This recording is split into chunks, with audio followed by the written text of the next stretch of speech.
Morning. मी Manali. News 18 लोकमतमध्ये आपल्या सगळ्यांचं स्वागत. आणि सकाळचे 7 वाजता आहेत. नमस्ते महाराष्ट्रामध्ये राज्यातल्या सगळ्या महत्त्वाच्या बातम्या आपण सविस्तर पाहणार आहोत आणि बुलेटिनची सुरुवात करणार आहोत अर्थातच राजकीय बातमीनं. कारण देशात लोकसभा निवडणुका जाहीर झाली आहे, तर राजकीय घडामोडींना सुद्धा आता वेग आलाय. राज्यामध्ये अजूनही महायुती आणि महाविकास आघाडीचं जागा वाटप निश्चित झालेलं नाहीये. त्यामुळे आता एक एक जागेसाठी दोन्ही आघाड्यांमध्ये जोरदार रस्सीखेच सुरू आहे. एकीकडे महायुतीमध्ये भाजपनं आपल्या 20 उमेदवारांची यादी जाहीर केली आहे, पण इतर घटक पक्षांची उमेदवारी यादी अजून जाहीर व्हायची आहे. त्यामुळे आता जागा वाटपामध्ये कुठल्या पक्षाला किती जागा मिळणार हे मात्र जाहीर झालेलं नाही. अशा वेळेस राज ठाकरे यांनी दिल्ली इथं अमित शहा यांची भेट घेतल्यानं महायुतीत आता नव्या भेडूची एंट्री होणार असल्याचं बोललं जात असल्यामुळे मनसेच्या वाट्याला 2 ते 3 जागा येण्याची चर्चा सुरू आहे. तर दुसरीकडे महाविकास आघाडीत सुद्धा अशीच काहीशी परिस्थिती आहे. महाविकास आघाडीचा जागा वाटपाचा फॉर्म्युला अजूनही अधिकृतपणे जाहीर झालेला नसल्यानं कुठल्या पक्षाला किती जागा मिळणार याबाबत विविध आडाखे बांधले जातात. अशा वेळेस महाविकास आघाडीमध्ये वंचितच्या सहभागाबाबत प्रश्नचिन्ह उपस्थित केलं जात आहे. वंचित बहुजन आघाडी तर मवियाचा प्रस्ताव स्वीकारणार का याबाबत अजूनही पक्षानं अधिकृत भूमिका जाहीर केलेली नाहीये. त्यामुळे आता महाविकास आघाडीमधील पक्षांची सुद्धा उमेदवारी यादी जाहीर झालेली नाही. तर आता लोकसभा निवडणुकीच्या पार्श्वभूमीवर राजकीय वातावरण चांगलंच तापलेलं पाहायला मिळतंय. निवडणुकीपूर्वी सगळ्याच राजकीय पक्षांनी चर्चांचा धडाका लावलाय. त्यामुळे आता गुरुवार हा एक बैठकवार ठरणार आहे, कारण गुरुवारी राज्यात 3 महत्त्वाच्या बैठका पार पडणार आहेत. पहिली बैठक मनसेची आहे. केंद्रीय गृहमंत्री अमित शहांसोबत झालेल्या भेटी संदर्भात राज ठाकरे मनसे नेत्यांसोबत चर्चा करणार आहेत. तर मनसे भाजप युती संदर्भात अजूनही सस्पेन्स कायम असल्यामुळे या बैठकीकडे सगळ्यांचंच लक्ष असणार आहे. गुरुवारी दुसरी महत्त्वाची बैठक होतीये, ती म्हणजे शिवसेनेची. मुख्यमंत्री एकनाथ शिंदेंनी शिवसेना पदाधिकारी आणि सगळ्या आमदार खासदारांची बैठक बोलावली. आगामी लोकसभा निवडणुकीसंदर्भात चर्चा केली जाणार असल्याची माहिती मिळते आणि शिवसेनेच्या उमेदवारांची अजूनही घोषणा झालेली नाहीये. त्यामुळे आता या बैठकीमधील निर्णयाकडे राजकीय वर्तुळाच्या सगळ्यांच्याच नजरा असणार आहेत. गुरुवारी होत असलेली तिसरी महत्त्वाची घडामोड म्हणजे महाविकास आघाडीची पत्रकार परिषद. गुरुवारी उद्धव ठाकरे, शरद पवार आणि नाना पटोलेंची संयुक्त पत्रकार परिषद होणार आहे. तर या पत्रकार परिषदेत महाविकास आघाडीमधील जागा वाटपाचा फॉर्म्युला जाहीर केला जाईल. विशेष म्हणजे या पत्रकार परिषदेत प्रकाश आंबेडकर सुद्धा उपस्थित राहणार का याबाबत आता तर्कवितर्क लावले जात आहे.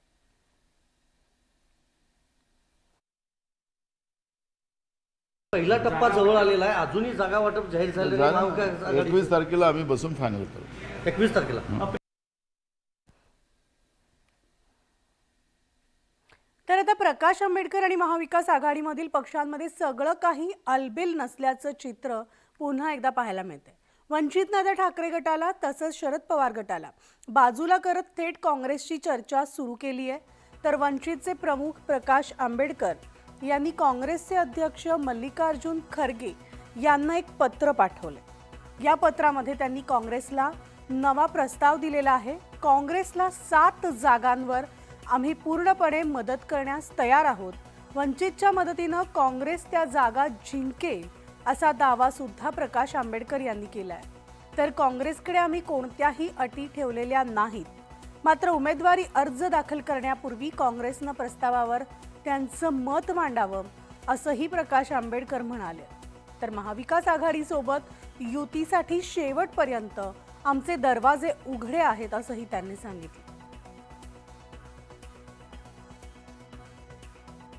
त्यांनी दिलेले 3 प्रस्ताव जे आहेत ते आम्ही फेटाळून लावलेले. आम्ही त्याच्या बाबतीत असं व्हेरी क्लिअर आहोत. 3 जागेचा जो प्रस्ताव आहे तो आम्ही फेटाळून लावलेला आहे. वंचित आघाडीवरती कशाला ब्लेम करताय? आम्ही वारंवार तुम्हाला सर सांगतोय की भांडण त्यांची आहे, ते भांडणं मिटवत नाहीत. त्यांच्यामध्ये सीट डिस्ट्रीब्युशन होत नाहीये. तुम्ही आम्हालाच धरताय, वेटीस धरताय. तर गिरीश महाजन यांनी एकनाथ खडसे यांच्या वक्तव्याचा चांगला समाचार घेतलाय. तुम्ही कुणाकुणाला संपवलं हे आम्हाला बोलायला लावू नका, अशा कडक शब्दांमध्ये महाजनांनी खडसेंना इशारा दिलाय. एकदा अपयश आलं म्हणून तुम्ही पक्ष बदल केलाय, ही तुमची कोणती पक्षनिष्ठा, असा खडा सवाल त्यांनी खडसेंना विचारलाय. तर भाजपबद्दल बोलताना तुम्ही तोंड सांभाळून बोललं पाहिजे, यापुढे आम्ही खपवून घेणार नसल्याचा इशारा महाजनांनी खडसेंना दिलाय. तुम्ही कुठे मनापर्यंत जाऊ तुम्हाला आकड्याला कळतील, मी काही कुठे जाते तुम्ही काही कुठे जात नाही. आणि म्हणून हा भाव आमच्या मनामध्ये नाहीच आहे. आता त्या काळामध्ये आपण काय काय केलं, काय काय नाही, जावळे या ठिकाणी, राजूमामा या ठिकाणी सगळे साक्षीदार आहेत त्या गोष्टीचे. पक्षात असताना आपण काय काय केलं, कुठे कुठे फोन केले, कुणापुढे तेव्हा षडयंत्र केले, हे काही सांगण्याची गरज नाही. हे सांगण्याची गरज नाही. आम्ही साक्षीदार सगळ्या गोष्टींचे. तुम्ही काय काय केलं, कोणाकोणी कोणाला काय संपवलं, हे तुम्ही आम्हाला बोलायला लावू नका, आम्हाला बोलायला लावू नका. पण आमची परिस्थिती काय, त्यावेळेला आम्ही तसेच होतो. आजही कार्यकर्ते म्हणत आहोत पक्षामध्ये. तुम्ही कुठे तर आता लोकसभा निवडणुकीच्या अनुषंगानं रावेर आणि जळगाव लोकसभा मतदारसंघाच्या जळगाव जिल्ह्याचा आढावा बैठक त्या ठिकाणी पार पडली. आणि या बैठकीला उपस्थित असलेल्या उल्हास पाटील यांनी भाषणात जोरदार फटकेबाजी केली आहे. काँग्रेसमध्ये कार्यकर्त्यांची एवढी गर्दी पाहिली नाही, पहिल्यांदाच कार्यकर्त्यांच्या एवढ्या मोठ्या गर्दीसमोर बोलतोय, असा टोला उल्हास पाटील यांनी लगावलाय. तर गर्दीला उद्देशून उल्हास पाटील यांनी हिंदीतून शेरोशायरी सुद्धा केली. या शेरोशायरीला मंत्री गिरीश महाजनांनी वन्स मोर दिलाय. आनंद होतोय की पहिल्यांदाच इतकी मोठी कार्यकर्त्यांची गर्दी बघतोय.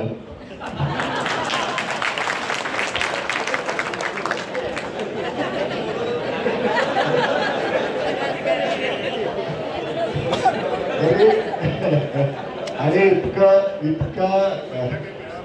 बैठक आहे. तो एक शेर है, नो एक खुदा तेरी भी क्या कमाल है, शोरूम कितना तो गोडाउन कितना.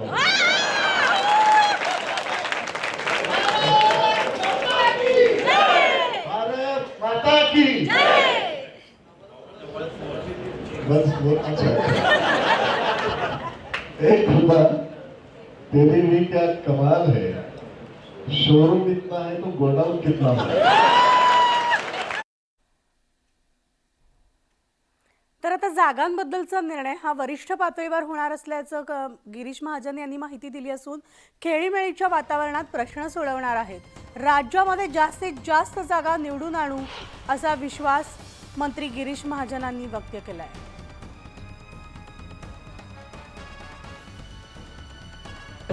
वरिष्ठ पातळीवर पण महायुतीमध्ये कुरबुरी सुरू व्हायला लागली आहे. कल्याणमध्ये भाजपच्या पदाधिकाऱ्यांनी श्रीकांत शिंदेंना विरोध केलेला आहे. पदाधिकाऱ्यांचं असं म्हणणं आहे की जागा कमळ शिंदेला उडी पाहिजे. मला वाटतं अनेक ठिकाणी, जसं तिथेच नाही तर अनेक ठिकाणी काय आहेत, कार्यकर्ता आग्रह आहे, काही ठिकाणी आम्हाला द्या, काही म्हणतात त्यांचे कार्यकर्ते आम्हाला द्या. आता मला वाटतं की शेवटी पार्लमेंटरी बोर्डाचा निर्णय होईल, त्यावेळेलाच फायनलच्या ठिकाणी कोणाला किती जागा या समोर येतील. पण मला असं वाटतं की थोड्या दिवसासाठी या सगळ्या गोष्टी आहेत. खरं म्हणजे इतका अवधी या ठिकाणी मिळालेला आहे की अजून फॉर्म भरायलाच किती दिवस आहेत, इलेक्शनला अजून 2 महिने, निवडणुकीला 2 महिने आहेत. खूप मोठा अवधी या ठिकाणी मिळालेला आहे.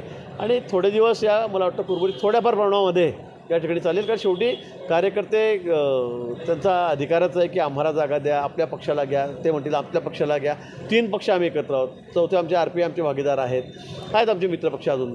मला असं वाटतं की पण काही झालं तरी शेवटी अतिशय खेळीमेळीच्या वातावरणामध्ये सगळे प्रश्न मिटणार आहेत. आणि आम्ही सगळे एक दिलाने एकमताने निवडणूक लढणार आहोत. आम्हाला रेकॉर्ड करायचं जागेचं यावेळेला महाराष्ट्रामध्ये सुद्धा रेकॉर्ड करायचं. यावेळेला जास्तीत जास्त जागा या ठिकाणी मला जिंकून मोदीजींचे हात मजबूत करायचे आहेत. त्यांना पुन्हा 400 पार आकडा करून मोदींना पंतप्रधान करायचं आहे. वरिष्ठ तर कल्याण लोकसभा मतदारसंघामध्ये महायुतीचे उमेदवार श्रीकांत शिंदे आहेत आणि त्यांच्या प्रचाराला सुरुवात करा, असं आवाहन मंत्री रवींद्र चव्हाण यांनी केलंय. श्रीकांत शिंदे यांना तिसऱ्यांदा निवडून आणण्यासाठी तयारी सुरू करा, असं आवाहन यावेळेस करण्यात आलंय. डोंबिवलीमध्ये पार पडलेल्या भाजप कार्यकर्ते पदाधिकाऱ्यांच्या बैठकीमध्ये ते बोलत होते. तर कल्याण लोकसभा मतदारसंघात डॉक्टर श्रीकांत शिंदे हे एकमेव NDAचे उमेदवार आहेत. त्यामुळे भाजपच्या सगळ्याच कार्यकर्त्यांना काम सुरू करण्यासाठी ही बैठक घेतल्याचं सांगण्यात येतं.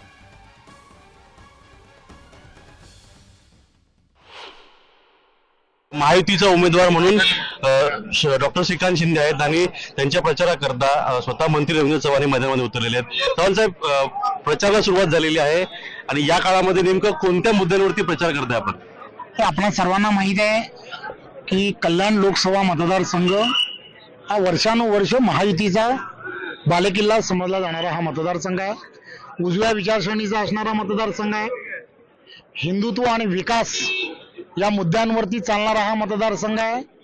आदरणीय पंतप्रधान नरेंद्र मोदीजी, त्याचबरोबर महाराष्ट्राचे मुख्यमंत्री एकनाथराव शिंदेजी, आदरणीय सर्वांचे नेते देवेंद्रजी आणि अजितदादा, या तिघांच्या नेतृत्वामधलं असणारं जे सरकार आहे, या सरकारने 2 वर्षामध्ये ज्या पद्धतीने विकासाची कामं ही संपूर्ण महाराष्ट्रात केली आहेत, ही आपणा सर्वांना माहीत आहे. प्रत्येक व्यक्ती त्याच्या असणाऱ्या गरजा या जाणून घेऊन काम केलं आहे. इन्फ्रास्ट्रक्चरमध्ये न भूतो न भविष्यती असं काम केलं गेलेलं आहे. 12 बलुतेदारांच्या असणाऱ्या अनेक समस्या, मग अंगणवाडी सेविका असेल, पोलीस पाटील असतील, प्रत्येक जण की जो गेले अनेक वर्ष प्रतीक्षेत होता, सामान्यांचं सरकार, जनसामान्यांचं सरकार हे कसं असतं हे केंद्रातलं असणारं पंतप्रधान नरेंद्र मोदींचं सरकार आणि राज्यात असणारं शिंदे, फडणवीस आणि अजितदादाचं असणारं सरकार यांनी जाणून दिलं. त्यामुळे या सर्व भागांमध्ये प्रचाराचा मुद्दा हा हिंदुत्व, विकास आणि डेव्हलपमेंट ज्या पद्धतीने झाली आहे त्या दिशेने झाला पाहिजे. आणि हा मतदारसंघ कार्यकर्त्यांची असणारी प्रचंड शक्ती असणारा, महायुतीच्या कार्यकर्त्यांचा असणारा मतदारसंघ आहे. त्यामुळे या मतदारसंघामध्ये विक्रमी मतदान डॉक्टर श्रीकांत शिंदे जिंकले पाहिजेत, यासाठी थोडंसं पूर्वीपासूनच तयारी करणं अशी सुरुवात झालेली आहे. सचिन कुबडेसह अजित मांढरे, न्यूज 18 लोकमत, उल्हासनगर.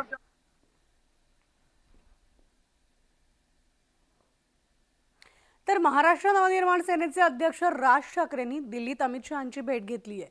लोकसभा निवडणुकीच्या पार्श्वभूमीवर महायुतीत राज ठाकरेंची एंट्री होण्याची शक्यता आहे. मनसे महायुतीमध्ये दाखल झाल्यास राजकीय समीकरणं बदलणार आहेत.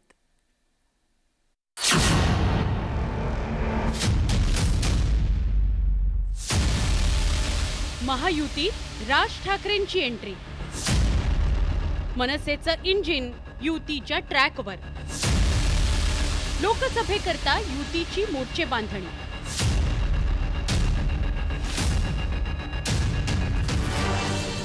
एकनाथ शिंदेंच्या नेतृत्वातील शिवसेना आणि अजित पवारांच्या राष्ट्रवादी काँग्रेस पाठोपाठ आता मनसेचं रेल्वे इंजिनही महायुतीच्या ट्रॅकवर आहे. मनसे अध्यक्ष राज ठाकरेंनी मंगळवारी राजधानी दिल्लीत केंद्रीय गृहमंत्री अमित शहांची भेट घेतली. दिल्लीतील एका हॉटेलात या दोन्ही नेत्यांमध्ये खलबतं झाली. लोकसभा निवडणुकीच्या पार्श्वभूमीवर राज ठाकरेंच्या मनसेला सोबत घेण्याची रणनीती भाजपनं आखली आहे. जर महाराष्ट्रामध्ये महाराष्ट्र धर्माचा विजय व्हावा, राष्ट्रहिताचा विजय व्हावा आणि ही भूमिका घेऊन मनसेनी भारतीय जनता पार्टीला पाठिंबा देत भारतीय जनता पार्टी सोबत युती केली, तर मला वाटतं की याच्यामध्ये राज्याचं आणि देशाचं हित आहे. विश्वगौरव नरेंद्र मोदीजींचं कौतुक राज ठाकरे हे अतिशय सुरुवातीच्या काळात करायचे आणि मला वाटतं की कौतुक करण्यासारखं कामच माननीय मोदीजींनी केलं आहे. आणि आता जर राज ठाकरे साहेब हे या निमित्ताने भारतीय जनता पार्टी, शिवसेना, राष्ट्रवादी या महायुतीचे घटक होणार असेल तर आपण स्वागतच केलं पाहिजे.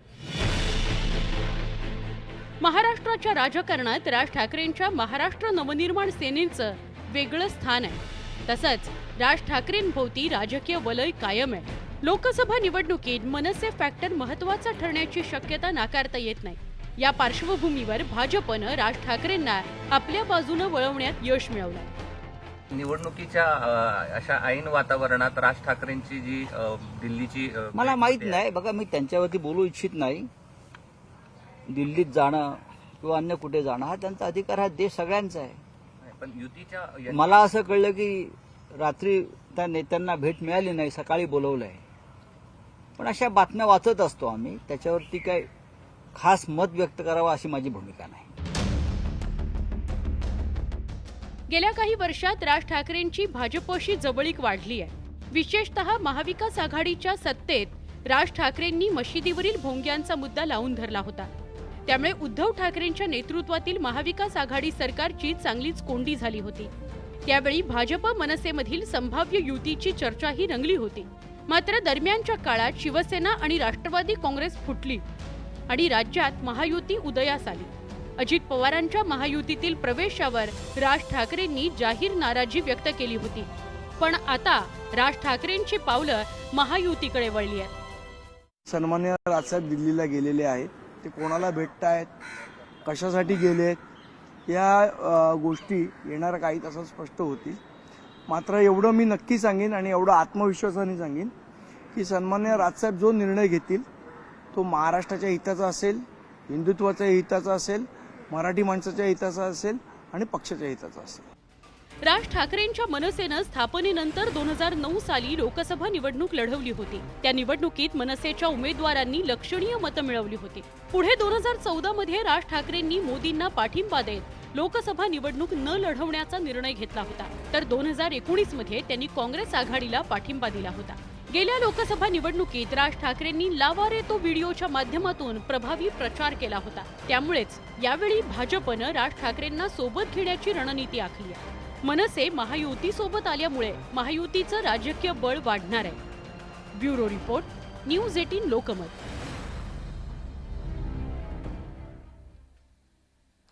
तर 21 मार्च रोजी मनसे अध्यक्ष राज ठाकरे यांनी तातडीची बैठक बोलावली आहे. या बैठकीमध्ये मनसे नेत्यांशी ते संवाद साधणार आहेत. अमित शहांच्या भेटीबाबत मनसे नेत्यांबरोबर चर्चा करणार असून शहांसोबत झालेली बैठक सकारात्मक झालेली असून आणखी एका बैठकीनंतर निर्णय घेण्यात येईल असं मनसे नेते बाळा नांदगावकरांनी सांगितलंय.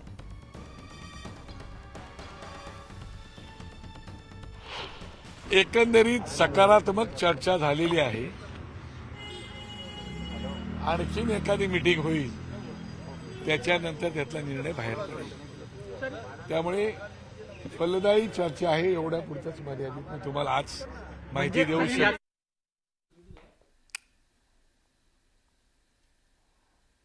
आणि या बातमीचा बुलेटिनमध्ये एक छोटासा